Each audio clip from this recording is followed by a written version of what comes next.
కాపు కులస్తుల గురించి తెగ మాట్లాడే మంత్రి అంబటి రాంబాబుకు టికెట్ చిరిగిపోయింది. కాపు కులానికి చెందిన అంబటి రాంబాబు జనసేన అధినేత పవన్ కళ్యాణ్ పై తరచూ నోరు పారేసుకుంటాడు. తానేదో కాపు కులానికి ప్రతినిధి అన్నట్లుగా మాట్లాడటం రాంబాబుకు అలవాటు. జగన్ రెడ్డి పార్టీలో కాపు కులస్తులకు అన్యాయం జరిగినా మాట్లాడే అలవాటును మాత్రం రాంబాబు చేసుకోలేదు. ఎందుకో తెలీదు. అంబటి రాంబాబును, ఆయన కులాన్ని విచ్చలవిడిగా ఇంతకాలం వాడుకున్న జగన్ రెడ్డి చివరికి అంబటి రాంబాబుకు సీటు కూడా ఇవ్వడం లేదు. గత ఎన్నికల్లో సత్తెన్నపల్లి నుంచి గెలిచిన అంబటి రాంబాబుకు అక్కడి ప్రజలు చీకొడుతున్నారు. కనీసం పట్టణంలో రోడ్లు కూడా వేయించిన రాంబాబు అక్కడ అక్రమాలను ప్రోత్సహించారు. లాటరీలు పెట్టి కోట్లు దండుకున్నాడనే ఆరోపణలు కూడా ఉన్నాయి. అక్రమ మైనింగ్ పై అయితే వైసీపీ నేతలే కేసులు వేశారు. ఈ నేపథ్యంలో అంబటి రాంబాబు సత్తెన్నపల్లిలో పోటీ చేస్తే డిపాజిట్ కూడా రాదని భావించి తన సొంత ఊరైన రేపల్లెకు మళ్లీ వెళ్లాలని ప్రయత్నించాడు. అయితే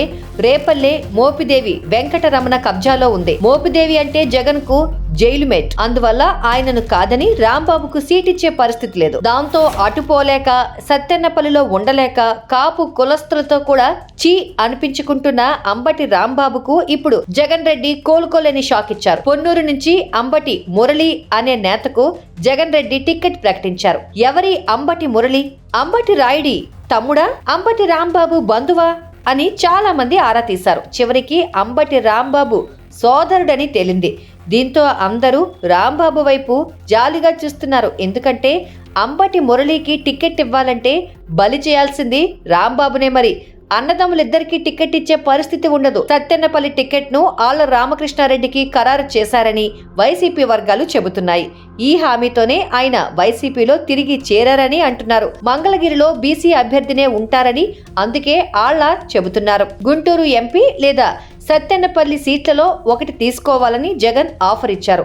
సత్తెన్నపల్లికే ఆళ్ల మొగ్గు చూపారు. దీంతో అంబటి రాంబాబు సోదరుడికి పొన్నూరు టికెట్ కేటాయించారు.